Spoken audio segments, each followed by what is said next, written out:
ORR అలాగే triple R మధ్యలోనే ప్రస్తుతము అలాగే రానున్న రోజుల్లో కూడా రియల్ ఎస్టేట్ రంగం అనేది పుంజుకునేటువంటి అవకాశం ఉంది.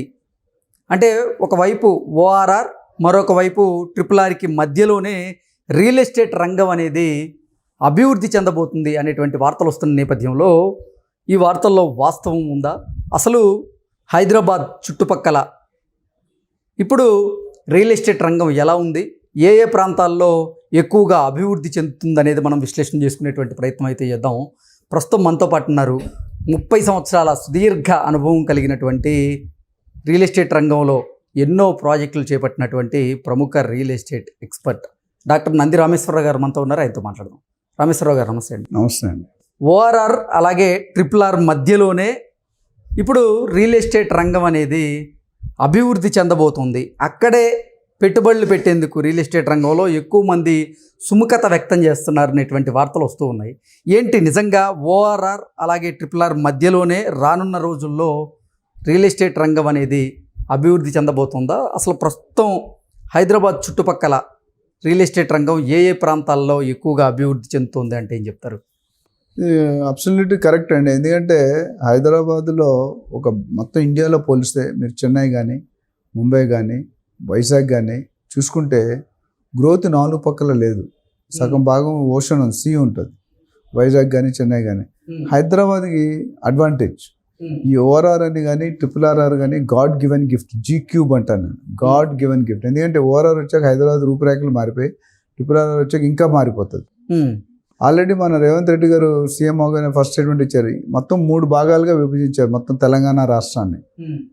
సిటీ నుండి up to ORR urban area, ORR to triple RR suburban area, triple RR to Telangana border rural area, urban, suburban, rural.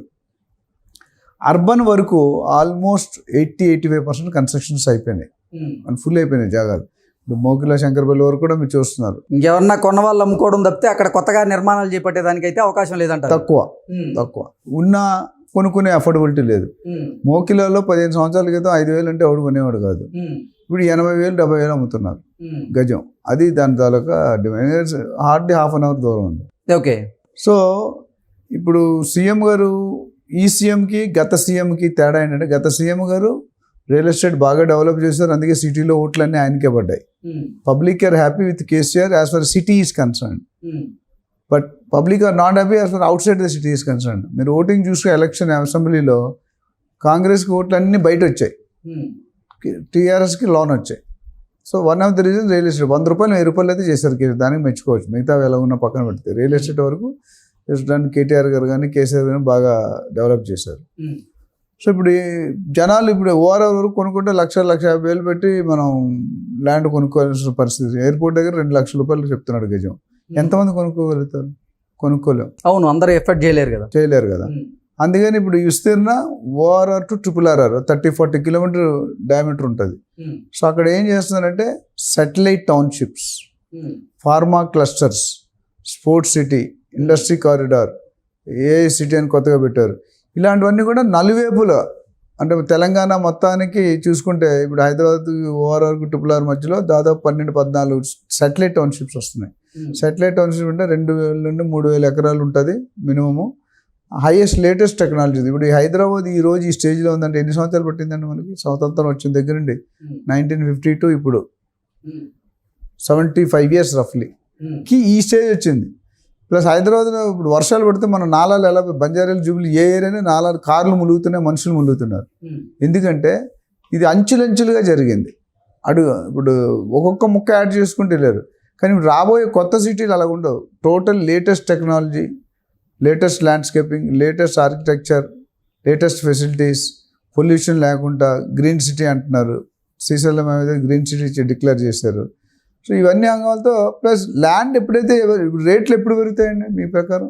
When demand is more, supply is less, demand అనేది rate అనేది పెరుగుతుంది. Suppose supply is more, demand is less. Demand more ఉంటే rate, demand less అయితే rate తగ్గుతుంది. ఇప్పుడు ఏం చేస్తున్నారంటే రేవంత్ రెడ్డి గారు ఈ ఓఆర్ఆర్ టు ట్రిపుల్ ఆర్ఆర్ ఉన్న ఖాళీ ల్యాండ్స్ ఏవైతే ఉన్నాయో దాన్ని కన్వర్ట్ చేస్తున్నారు. ఇప్పుడు అవైలబిలిటీ ఎక్కువ వస్తుంది ల్యాండ్. అవైలబిలిటీ ఎక్కువ ఉన్నప్పుడు కస్టమర్ కొనుక్కునే పరిస్థితి ఏర్పడుతుంది. నార్మల్ ప్రజలు ఎవరైతే ఉన్నారో సొంత ఇంటి గల నిరాశగా కాకుండా అది ఎఫర్ట్ చేయడానికి దోహదపడుతుంది.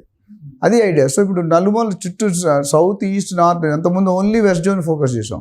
ఇప్పుడు ఈయన 4 జోన్లు ఫోకస్ చేస్తున్నారు. అఫ్కోర్స్ ఇప్పుడు ప్రస్తుతానికి స్టేట్మెంట్ రూపంలో ఉన్నాయి, జరగడానికి డెఫినెట్గా టైం పడుతుంది. ప్లాన్ అయితే అట్లా ఉంది. అదేవిధంగా RRRకి కేసీఆర్ నుండి గ్యాప్ వచ్చేసింది మధ్యలో. సెంట్రల్ గవర్నమెంట్కి స్టేట్ గవర్నమెంట్కి మంచి టర్మ్స్ లేవు సెకండ్ టర్మ్లో. నేను సెంట్రల్ గవర్నమెంట్ రిలేషన్షిప్ బాగా సపోర్ట్ కూడా ఉండదు కదా. అలాంటిది ఈయన కాంగ్రెస్, బీజేపీ బద్ధశత్రులైన ఆపోజిట్ పార్టీలైనా రేవంత్ రెడ్డి గారు వెళ్ళి మన పనులు చేసుకోవడానికి ట్రై చేస్తున్నాడు. నరేంద్ర మోడీ కానీ, అమిత్ షా కానీ, నితిన్ గడ్కరీ వీళ్ళందరినీ కూడా కలుస్తున్నారు. RRRకి నేషనల్ హైవే స్టేటస్ తెస్తున్నాడు అండి. చాలా మంచిది. అండ్ ఇంకొక మెయిన్ అంటే ఇప్పుడు ORRలో మనకు చాలా ట్రాన్స్పోర్టేషన్ చాలా కంఫర్ట్ అయిపోయింది. గంటకి 100-120 కిలోమీటర్లు వెళ్తున్నాం ORR ఎక్కితే. ఏ మూల నుండి ఏ మూలకైనా వెళ్ళచ్చు. అంతకుముందు అలా ఉండి ఆ ఊరుంటే అదే రోడ్డు మళ్ళీ తిరిగి వచ్చి వెళ్ళాలి. ఇప్పుడు అలా లేదు. ఏ మూల నుండి ఎక్కడికైనా వెళ్ళిపోవచ్చు. మల్టీ జోన్ లాగా అయిపోయింది. ప్లస్ ఇంకో మెయిన్ అడ్వాంటేజ్ RRR అయితే కనుక తెలంగాణ బార్డర్ నుండి ఈరోజు హైదరాబాద్ సిటీ రావడానికి 4 గంటలు పడుతుంది. 4-4.5 గంటలు. ఈ RRR కనుక ఫుల్ స్వింగ్లో నెక్స్ట్ 5-6 ఇయర్స్ రెడీ అయిపోతే కనుక 2 అవర్స్లో వచ్చేస్తారు. ఓకే. అంటే ఎంత టైం తగ్గింది, ఎంత శ్రమ తగ్గింది, ఎంత వాల్యూ తగ్గింది, ఇది ఒక ఇంపార్టెన్స్. సో ప్రజలందరూ కూడా అండ్ RRR అండ్ జర్నీ ఒక 1/2 అవర్ 40 మినిట్స్ సిటీలోకి వచ్చేస్తారు. ఇప్పుడు ఎయిర్పోర్ట్కి మనం ఎంతసేపు వెళ్తున్నాం? ఇదే ఎయిర్పోర్ట్ బెంగళూరు ఉంటే మీకు 3 గంటలు పడుతుంది. ఓకే. ఇప్పుడు హైదరాబాద్కి చుట్టుపక్కల కనుక చూసుకున్నట్లయితే ఈ ORR అలాగే ఈ RRR మధ్య ఏ ప్రాంతాల్లో ప్రధానంగా రియల్ ఎస్టేట్ రంగం అనేది అభివృద్ధి చెందుతుంది రోజు రోజుకి అంటే ఏం చెప్తారు? అంటే ఒక ఏరియా అని చెప్పలేండి. అంటే ప్రధానంగా అంటే ఇప్పుడు ఎక్కడైతే RRR టచ్ అవుతుందో సంగారెడ్డి, చౌటుప్పల్, షాద్నగర్, రాయకల్, టోల్గేట్ కొన్ని ప్లేసులు వాళ్ళు ఇచ్చారు ఆల్రెడీ మ్యాప్లో. ఆ ప్లేసులకి 3 కిలోమీటర్లు ఇటుగా అటుగాని ఎక్కడ కొనుక్కున్నా మీకు బంగారమే. ఓకే. సో ఒక ఏరియా అంటే ఏ ప్రాంతాల్లో ఇప్పుడు ఎక్కువగా మార్కెట్ వాల్యూ ఉంది ఈ ORRని RRRని కనెక్ట్ చేసే మధ్యలో ప్రాంతాల్లో? అంతకుముందు కూడా చెప్పామంటే జనరల్గా ఎక్కువ ఒక నేషనల్ హైవేస్లో చూసుకుంటే NH44 Bengaluru highway. Bengaluru highway అంటే మీకు ఏమొస్తాయంటే గచ్చిబౌలి, శంషాబాద్, కొత్తూరు, నందిగామ, షాద్నగర్, బూర్గుల, బాలానగర్, జడ్చర్ల, అది 100 కిలోమీటర్ స్ట్రెచ్. సో RRR ఎక్కడ వస్తుందంటే షాద్నగర్ అయిపోగానే రాయకల్, తోలుగడ్డ, షాద్నగర్ బార్డర్లో వస్తుంది. షాద్నగర్ మొన్న ఈ మధ్యలో ఏం చేశారంటే గ్రామ పంచాయతీ లెవెల్ నుండి మున్సిపాలిటీ లెవెల్కి పెంచారు. సో దానివల్ల ప్లస్ అక్కడ ఇందాక నేను చెప్పినట్టు కొత్తూరు, నందిగామ, మేకాగూడ, బాలానగర్ ఇండస్ట్రియల్ ఏరియాస్. అంటే ఎంప్లాయ్మెంట్ రాను నెక్స్ట్ 5-10 ఇయర్స్లో 3 లక్షలు 4 లక్షల మంది ఎంప్లాయ్మెంట్ క్రియేట్ అవుతుంది. ఓకే. అంటే ఈ రీజనల్ రింగ్ రోడ్ అనేది ఈ RRR అనేది కేవలం మాటల వరకే పరిమితంగా అవుతుందా, లేదంటే అసలు ఆ పనులు ప్రారంభమై ఎన్ని రోజుల్లో పూర్తయ్యే అవకాశం ఉందా? అసలు ఈ RRR వచ్చే అవకాశం ఉందా? అసలు వస్తుందండి, డెఫినెట్గా వస్తుంది. Government is very focused on that. దాని సపరేట్ మినిస్టర్ కన్సర్న్ మినిస్టర్ అంటే కొంతమంది రియల్ ఎస్టేట్ కంపెనీలు ఏంటంటే ఈ RRR పేరు చెప్పి ఈ ORR పేరు చెప్పి విపరీతంగా అక్కడ మార్కెట్ వాల్యూను సృష్టిస్తూ ఉన్నారు.